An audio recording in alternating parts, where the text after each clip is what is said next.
Going to war, I didn't give a if I died. What I didn't want to do was fail.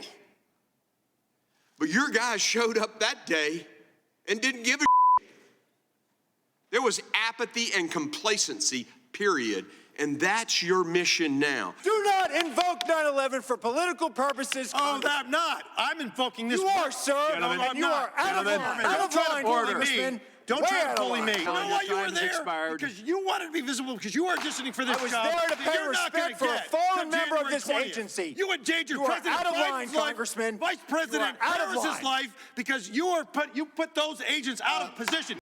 Okay, let's dig into that major fight that exploded today at that hearing involving the acting Secret Service Director, Ronald Rowe, Congressman Pat Fallon. Also, you heard Mark Green there, Congressman Green there.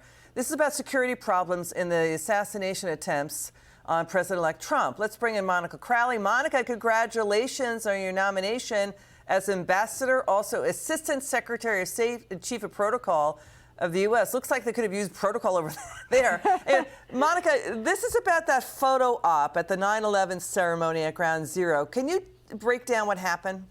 Yes, and thank you for the kind words, Liz. Very, very lovely of you. Thank you. And I'm very honored and very excited to take on this position in January. Look, with regard to what happened in Congress, emotions running very high, as you could see in that exchange. And what Congressman Fallon was accusing the Secret Service Director Rowe of doing on that 9/11 event was displacing active Secret Service agents who were there on the ground to protect the President, Joe Biden, the Vice President Kamala Harris, the former President Donald Trump, the vice presidential nominee, J.D. Vance, as well, that his presence there to get into a camera shot was actually displacing active agents who were there to protect the lives of their figures. So there was this explosive conversation where the Secret Service Director tried to defend himself and said, no, we had active agents. I didn't displace anybody. But the point here, Liz, is that emotions are running high because of what we saw over the last several months, going back to July 13th, that field in Butler, Pennsylvania, and then again in West Palm Beach, 2 assassination attempts against President Trump. Fortunately, neither of them succeeded.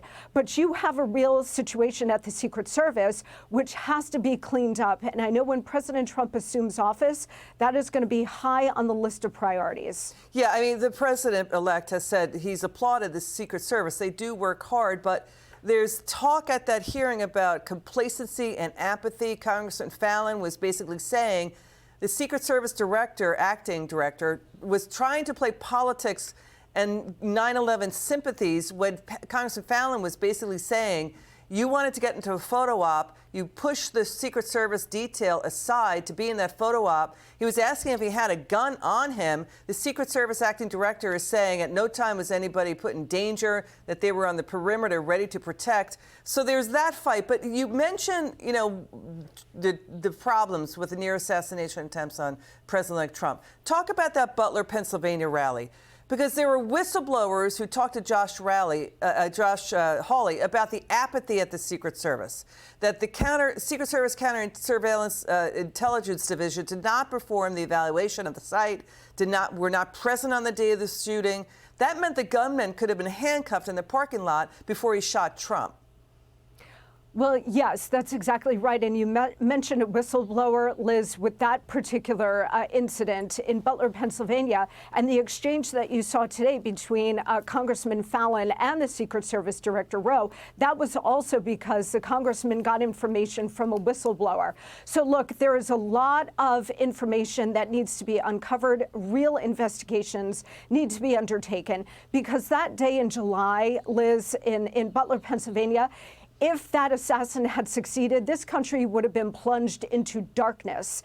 And so there are a lot of questions that need to be answered. And you're going to get a real investigation with real evidence presented to the American people here in very short order. Monica, so nobody's been fired yet? We're not hearing about anybody getting fired yet of the Secret Service of what happened, right? Or remember, no? Liz, Director Cheadle was in charge of the Secret Service on that day. She has resigned. And the deputy director, who you just saw law there took over.